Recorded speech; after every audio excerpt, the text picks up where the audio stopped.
Excelentíssimo senhor ministro presidente da Colenda Segunda Turma, ministro Afrânio Vilela, excelentíssimo senhor ministro relator deste agravo interno, ministro Mauro Campbell, falamos pelo recorrente Francisco Xavier. Trata-se aqui de agravo interno interposto contra a decisão monocrática que reconsiderou a decisão anterior do ministro Mauro Campbell, em que se entendeu que incidiria o óbice da súmula 7 à pretensão do recorrente que pretende ver reconhecida a violação do artigo 502 por coisa julgada. Pois bem, a decisão agravada transcreve trecho do acórdão recorrido em que se reconheceu que a medida judicial teria sido atendida em tempo hábil. Trata-se aqui de uma execução de astrentes em execução definitiva. Pois bem, o ministro relator respeitosamente entendeu que a medida teria sido atendida conforme reconhecido no acórdão, portanto, para alcançar provimento ao meu recurso especial, teria que se revisitar para saber se foi ou não atendida e esbarraria no óbice da súmula 7. Com todas as vênias e com o máximo de respeito e admiração que se tem pelo ministro relator, a parte agravante não nega que o acórdão recorrido reconheceu o fato, medida foi atendida em tempo hábil. O que o agravante discute é se o TRF4 poderia dizer medida foi atendida em tempo hábil, se quando do cumprimento provisório disse de forma contrária. Ou seja, trata-se de execução de astrentes em que, na fase de cumprimento provisório, a OAB de Santa Catarina defendia a tese de que teria sido cumprida a ordem judicial em tempo hábil. E o TRF4, naquela ocasião, disse que não teria sido cumprida a ordem judicial em tempo hábil.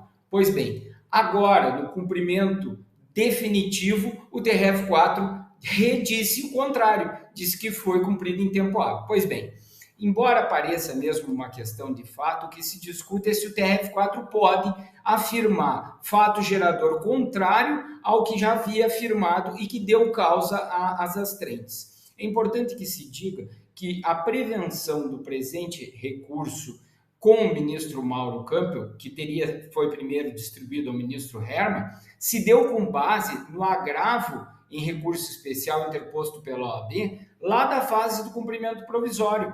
E eu tomei a liberdade de transcrever no memorial exatamente o acórdão recorrido daquela primeira ocasião em que foi taxativo o TRF4 dizer que não houve cumprimento em tempo hábil.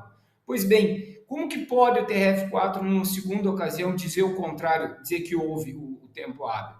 Portanto, excelentíssimos ministros da segunda turma, respeitosamente, entendemos aqui que não incide o óbice da súmula 7, porque a gente está discutindo se pode ou não dizer contrariamente um fato já reconhecido. E isso, para o ora agravante, respeitosamente, viola o artigo 502 do Código de Processo Civil sobre a coisa julgada. O TRF4 não poderia ter revisitado a causa que deu origem a astrentes executada.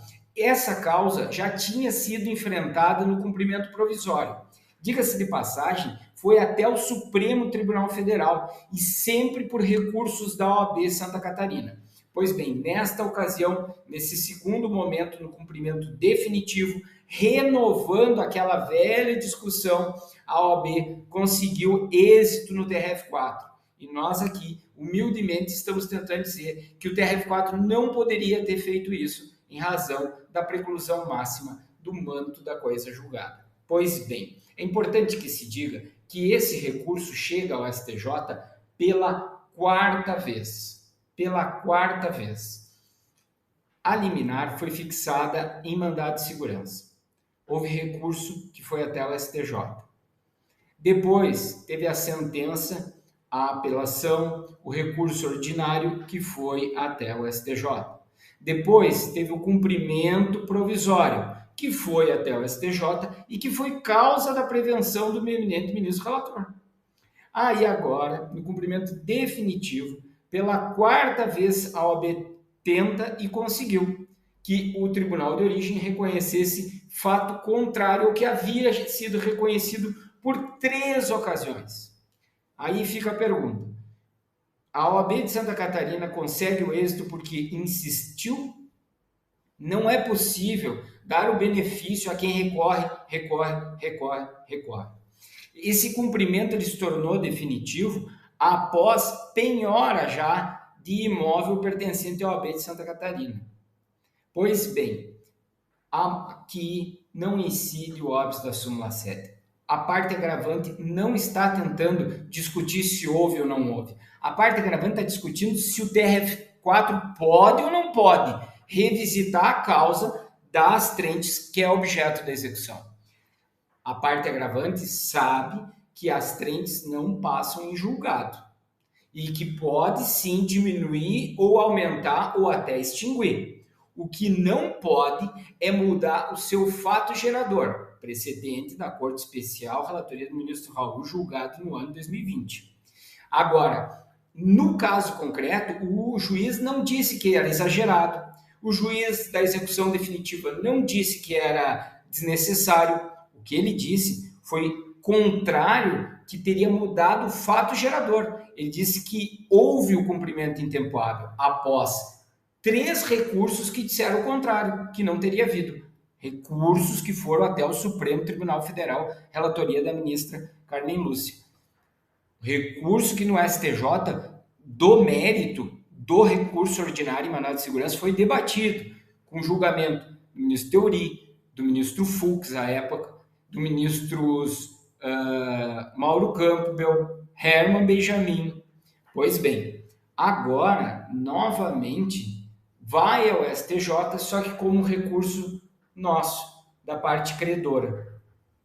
Portanto, o que se postula é o afastamento da súmula 7 para que se diga se pode ou não o TRF4 revisitar a causa jurídica das trentes executada. Entendemos que viola o artigo 502, com as máximas vênias, respeitando a decisão agravada do relator, por quem se nutre admiração. Entendemos humildemente que a OAB de Santa Catarina não pode se sair vencedora nesse caso por ter insistido 4 vezes, sendo que 3 vezes perdeu, inclusive no STJ, onde se reconheceu que não foi atendida a ordem judicial em tempo hábil, e na 4ª, o TRF4, surpreendentemente, modifica essa base fática. Entendemos que o TRF4 não era dada a oportunidade de revisitar algo que estava cobertado pelo mando da coisa julgada. O TRF4 poderia sim reduzir a multa, poderia, quem sabe, até justificar o afastamento dela, porque as trentes não passam em coisa julgada, mas a causa delas, a causa não poderia. Com essas breves considerações, postulamos o conhecimento do agravo interno para o conhecimento e provimento do recurso especial, para que seja reconhecida a violação do artigo 502 do CPC e reestabeleça o cumprimento da sentença das astrentes do mandado de segurança. Nesses termos, pede-se deferimento. Pela atenção, obrigado.